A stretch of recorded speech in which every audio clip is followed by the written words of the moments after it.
Advocate आस्वाद पाटील यांनी पद आणि पक्षाचा राजीनामा दिल्यानंतर शेकापमधील एक मोठा गट भाजपच्या वाटेवर आहे। यामध्ये पेझारीतील पाटील कुटुंबियातील काही सदस्य आणि शेकापचे माजी जिल्हा परिषद सदस्य, सरपंच, उपसरपंच यांचा समावेश असणार आहे। हिवाळी अधिवेशन संपल्यानंतर मुख्यमंत्री देवेंद्र फडणवीस यांच्या उपस्थितीत भाजपमध्ये त्यांची ग्रँड एंट्री होणार असल्याचं समजतंय। शेकाप नेते जयंत पाटील यांचे भाचे शेकापचे चिटणीस ॲडव्होकेट आस्वाद पाटील यांनी मंगळवारी आपलं पद आणि पक्षाचा राजीनामा दिलाय। याचं वृत्त रायगड टाइम्सनं सर्वप्रथम आपल्या YouTube चॅनलवरून प्रसारित केलं आणि रायगड जिल्ह्यात सर्वत्र चर्चा रंगली। ॲडव्होकेट आस्वाद पाटील यांनी राजीनामा देण्यापूर्वी अलिबाग येथील रविकिरण हॉटेलमध्ये प्रमुख कार्यकर्त्यांची बैठक बोलावली होती। यावेळी ॲडव्होकेट आस्वाद पाटील यांनी बोलताना विकास करायचा असेल तर सत्ताधारी पक्षांसोबत राहिलं पाहिजे असं आपण पक्ष नेतृत्वाकडे मत व्यक्त केलं, मात्र तिकडे दुर्लक्ष केलं गेलं। विधानसभा निवडणुकीत जिल्ह्यातील जागांबाबत नीट बार्गेनिंग केलं असतं तर जिल्ह्यात शेकापचे किमान 3 आमदार निवडून आले असते असंही आस्वाद पाटील यांनी म्हटलंय।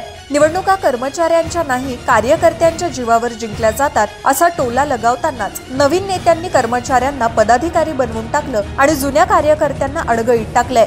शेकाप पक्षाचं नेतृत्व जर जुन्या कार्यकर्त्यांना किंमत देत नसेल तर वेगळा विचार करावा लागेल असं सांगतानाच येत्या 25 तारखेला अलिबाग चेंढरे येथे जिल्ह्यातील कार्यकर्त्यांची बैठक बोलवून चर्चा करणार असल्याचं ॲडव्होकेट पाटील यांनी म्हटलंय।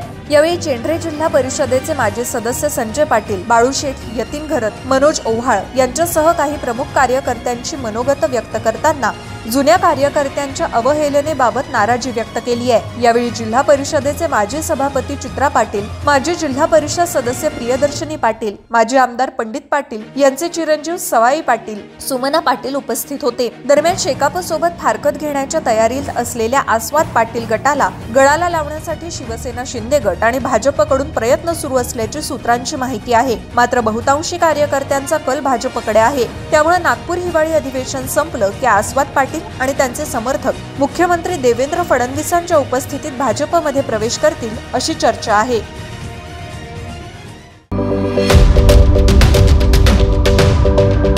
YouTubeवर सुद्धा रायगड टाइम्स सर्च करा आणि पहा रायगडच्या कानाकोपऱ्यातील प्रत्येक बित्तम बातमी। आणि हो, लगेच सबस्क्राइब बटनवर क्लिक करायला विसरू नका। रायगड टाइम्स, आपलं चॅनल, आपला आवाज।